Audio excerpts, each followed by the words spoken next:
Very good morning 12th class. आज हम history में एक नया टॉपिक पढ़ेंगे जिसका नाम है संचार की प्रणाली, संचार की अनूठी प्रणाली। ठीक है, तो फर्स्ट है जो इसमें वो है डाक प्रणाली अनूठी थी। जो इब्न बतूता थे उन्होंने यहाँ की जो डाक प्रणाली को एक अनूठी प्रणाली कहा गया है। इससे क्या होता था कि व्यापारियों के लिए लंबी दूरी तक सूचना तथा माल भेजना पड़ता था। इससे क्या करते थे, ये इस प्रणाली से व्यापारियों को सूचना भी ये भेजते थे। अब जो सिंध से दिल्ली को यात्रा में 50 दिन लगते थे, जो सिंध से और दिल्ली जाने तक करीबन 50 दिन लग जाते थे, लेकिन वहीं जो गुप्तचर होते थे वो 5 दिन में अपनी सूचना पहुंचा देते थे। ठीक है, इब्न बतूता द्वारा डाक व्यवस्था का जो वर्णन है। अब जो डाक व्यवस्था थी वो 2 प्रकार की थी, एक थी अश्व डाक व्यवस्था और दूसरी थी पैदल डाक व्यवस्था। ठीक है, अब जो यहाँ पे ये सूचना जो पहुँचाते थे गुप्तचर, वो कैसे पहुँचाते थे? ठीक है, वो क्या करते थे, यहाँ से एक गुप्तचर सूचना लेकर जाएगा, करीबन यह 1 मील तक यहाँ पे चलेगा, यानी 1 किलोमीटर तक चलेगा ये। ठीक है, 1 मील तक चलेगा ये। ठीक है, वहाँ पर क्या है, यहाँ पे एक दूसरा गुप्तचर रहता था। ठीक है, यहाँ पे एक गुप्तचर रहता था, तो इस वाले गुप्तचर को पता कैसे चलता था कि ये वाला सूचना लेकर आ गया है? वो ऐसे पता चलता था, इस वाले गुप्तचर के पास एक छड़ी रहती थी और उसमें क्या है, एक घंटी बंधी थी। तो लेकिन जब वो यहाँ पर जाता था, यहाँ पर वो पहुँचता था, तो इस वाले गुप्तचर को पता चल जाता था कि कोई सूचना आई है। ऐसे ही ये क्या करता था कि ये आगे बढ़ता था और आगे बढ़ने के बाद थोड़ी दूरी तय करेगा, उसके बाद क्या है, यहाँ पे दूसरा गुप्तचर रहता था। उसके बाद ये भी इसके हाथ में भी एक छड़ी होती है और ये भी यहाँ पर पहुँचेगा, तो इस वाले गुप्तचर को पता चल जाता। ऐसे ऐसे करते करते क्या होता था, जब तक वो पहुँच जाती है, जो सूचना है जब तक पहुँचे ना, वो ऐसे ही गुप्तचर उसको आगे आगे पहुँचाते जाते हैं। इनको क्या कहा जाता है? इनको दास भी कहा जाता है। ठीक है, दास भी कहा जाता है इनको।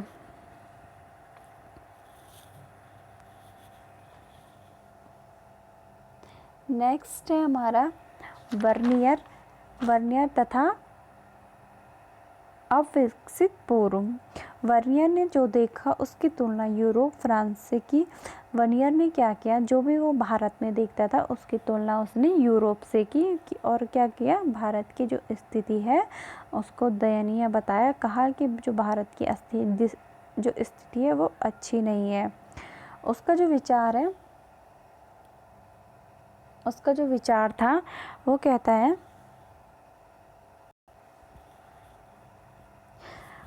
उसका विचार नीति निर्माताओं तथा बुद्धिजीवी वर्ग को प्रभावित करने का था, ताकि यह सुनिश्चित किया जाए कि वे ऐसे निर्णय ले जो सही हों। ठीक है, वर्नियर ने ग्रंथ लिखा, उसका नाम था tables in the Mughal empire.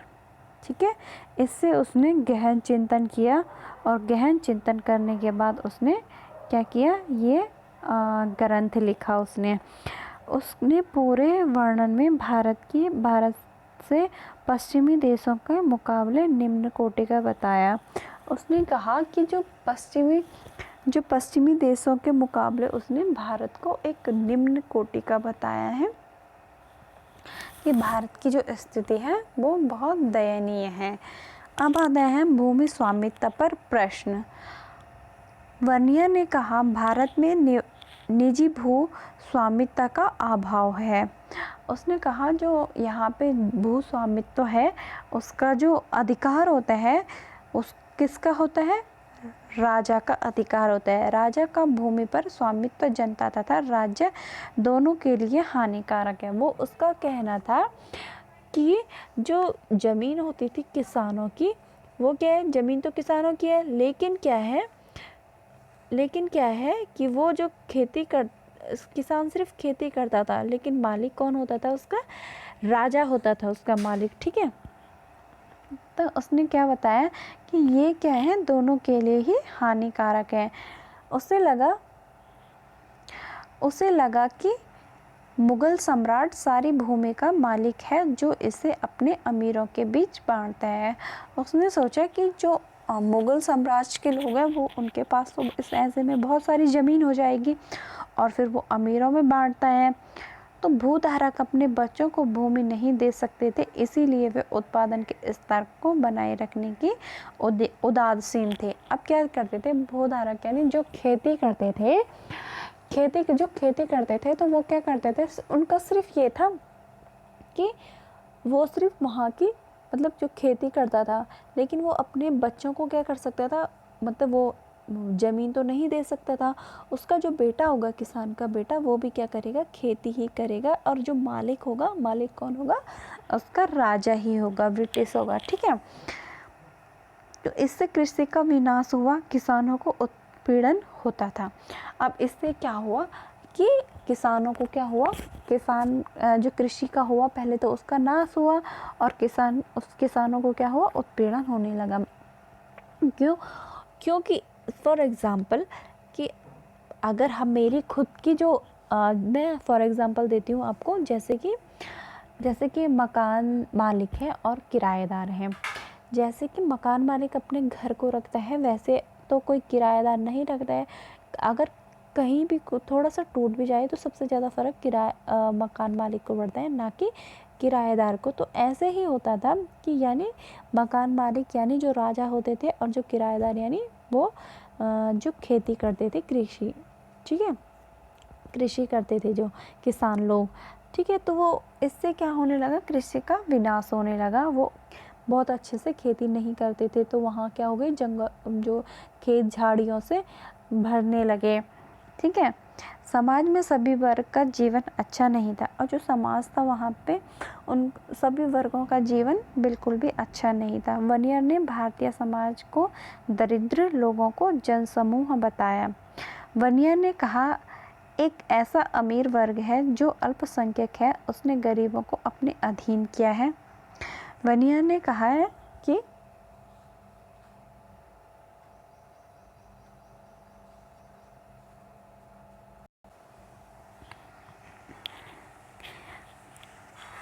यह बहुत अमीर है, यह बहुत गरीब है।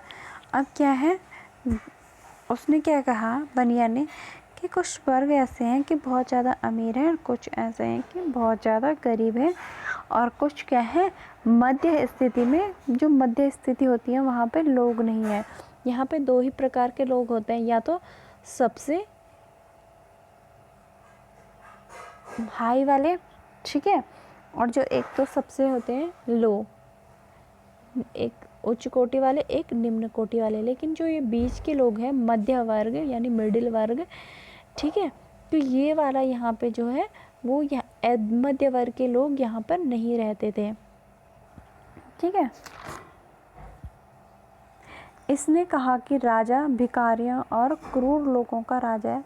उसने क्या बताया राजा को कि जो राजा है यहाँ का वो क्या होते हैं, भिखारी होते हैं और क्रूर लोग होते हैं। इससे क्या होता है, शहर, और उसने बताया कि यहाँ के जो शहर है वो भी ख़राब है, और जो नगर है वो भी दूषित हैं। खेत झाड़ीदारी तथा घातक दलदल से भरे हुए हैं। उसने खेत के बारे में बताया, जो खेत हैं वो क्या है, झाड़ियों से भरे हुए हैं और दलदल हैं। इसका सिर्फ एक ही कारण था, राजकीय भूस्वामित्व इन। लेकिन हैरानी की बात यह है कि सरकारी मुगल दस्तावेज नहीं बताता है कि भूमि एकमात्र स्वामी राजा था। लेकिन जो वो क्या करते थे, भूस्वामित्व जो मुगल के थे साम्राज्य वाले, तो वो क्या करते थे, दस्तावेज़ों को क्या बताते थे कि ये क्या है, जो हमारी ज़मीन नहीं है, बल्कि ये बताते थे कि जो ये ज़मीन है वो किसानों की ही ज़मीन है। इन विवरणों ने 18वीं शताब्दी के पश्चिमी विचारों को प्रभावित किया। अब इन सब को क्या है, इन सारे विवरण को क्या किया, जो 18वीं शताब्दी के पश्चिमी लोग थे, विचारक लोग थे, इन बातों को क्या किया, उन्होंने प्रभावित किया।